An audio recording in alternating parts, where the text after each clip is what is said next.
Why is squeezed in isitat? In jacken il michum kos ket in sach jeansen mayaten. Hello, my name is Lorraine Wiley. I'm the Executive Director of Salish School Spokane. Ulhincha isquis aten, kin chatus kos kat insach chin simma mayaten. And my name is Christopher Parkin. I'm the principal at Salish School Spokane. And this is our Bob Talk, Saving Salish, Indigenous Language Revitalization as Generative Justice. Nachal eat kukshin konicha, atli chu choutet. But first, we're going to sing because that is our way. Ulaha is synkonim till he kahat haptical synpinkten. This song is from our elders in Penticton. Ulihi shoots atli kushwiwi nomdach. And it says, because we are beautiful, Atli kushiyil. because we are Salish, Atli ahai tem hulach. because this is our land. Ahio, ahio, ahio, ahio. Afrikus we nupta, Afrikusi.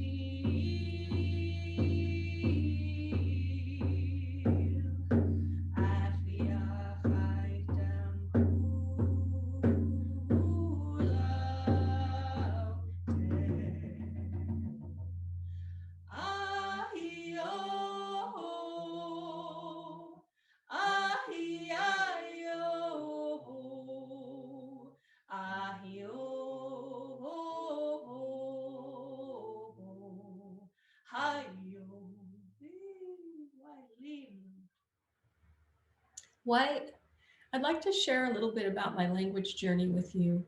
I grew up off the reservation in Cheney, and I didn't know my culture or my language. I'd never heard it spoken. And when I was going through school at Cheney, I really never saw myself or my family reflected in my educational experience.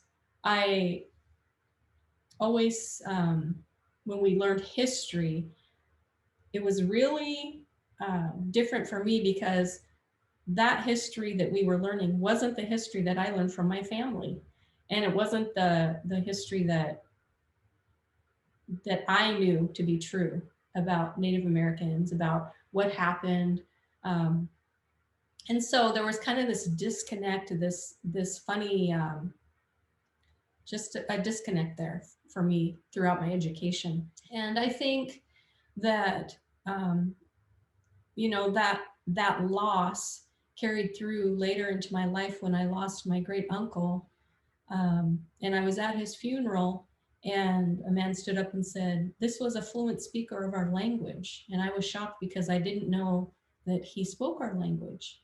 And this man said, "Who here is going to learn our language?" Every year we stand up and we say, "Oh, we're losing fluent speakers." Every year our language is becoming more endangered.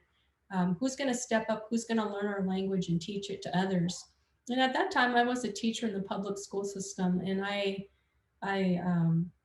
but I didn't know that my uncle was a fluent speaker. And so I really thought, well, maybe that's something I could do. I could learn my language. I could teach it to others.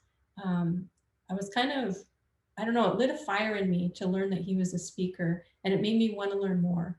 So I happened to meet an elder, Samtitsa, and she was just an amazing fluent speaker.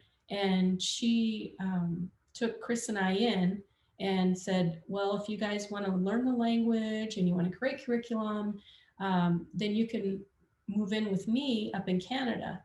So we sold our house after our kids were grown, and we moved up to Canada to spend a year and a half with Samtitsa learning the language. And one of the things we really decided we wanted to do was to leave a trail, to leave a path, so that other people wouldn't have to struggle so hard to learn the language.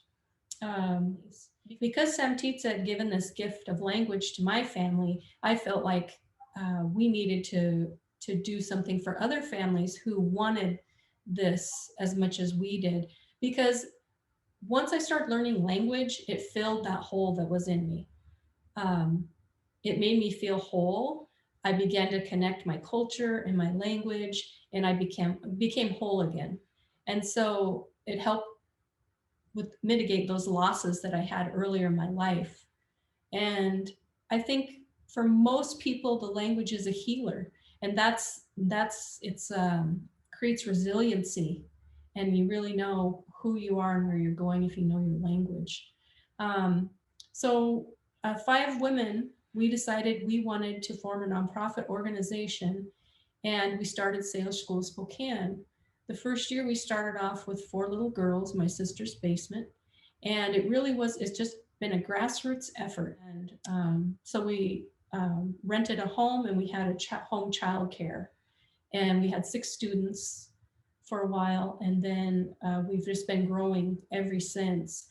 And I think one of the things that the language can do, as far as regeneration and justice work, is it helps people to heal.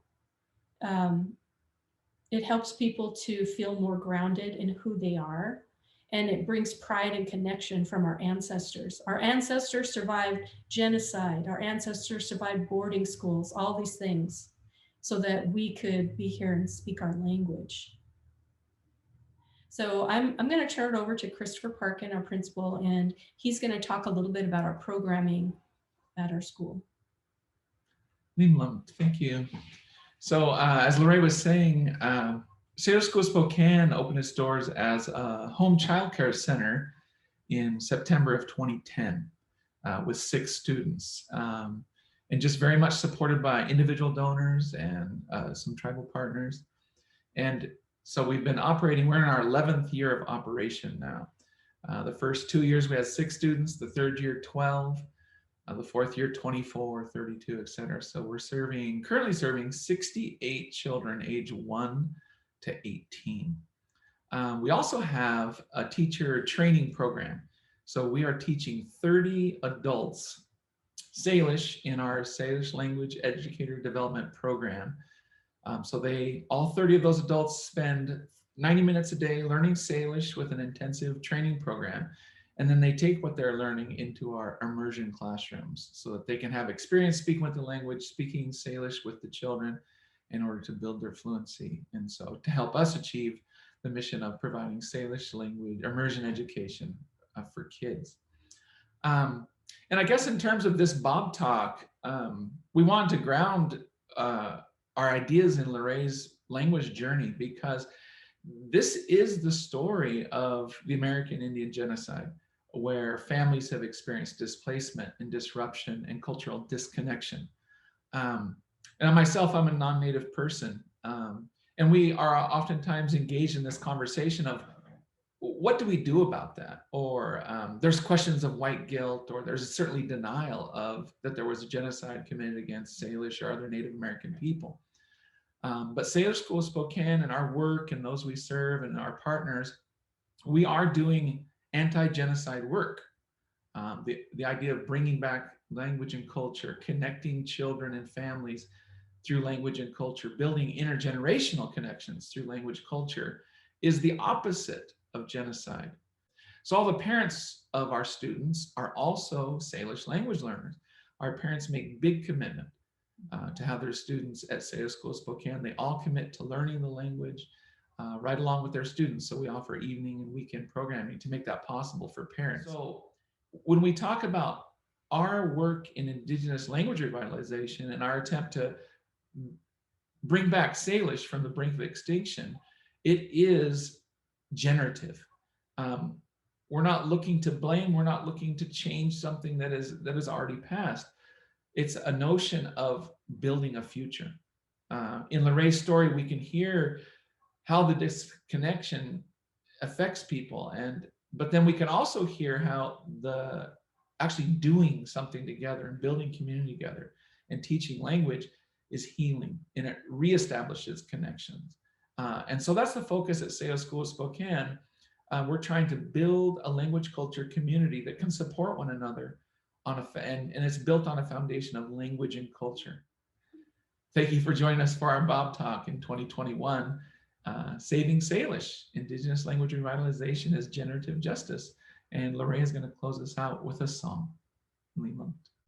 Hi, Sinquanim Hialikaliki Claim. This is the Hawks song.